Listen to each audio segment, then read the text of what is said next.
বেছে নিয়েছে।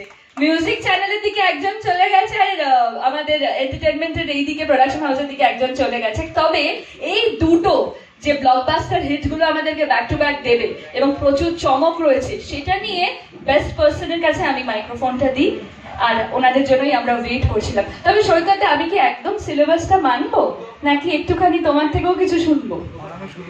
আচ্ছা চলো। হ্যালো এভরিওয়ান, এই এম মিউজিক এবং ভিটামিন এম এই দুটোর সাথে তোমরা কারণ এম মিউজিক আমাদের এসছে, মানে এম মিউজিক থেকে আমাদের প্রথম গান এসছে 2022-এ, যেটার নাম ছিল ভিটামিন এম, এবং সেই ভিটামিন এম থেকেই প্রোডাকশন হাউসের নামটাও রাখা ভিটামিন এম এন্টারটেইনমেন্ট। আমার মনে হলো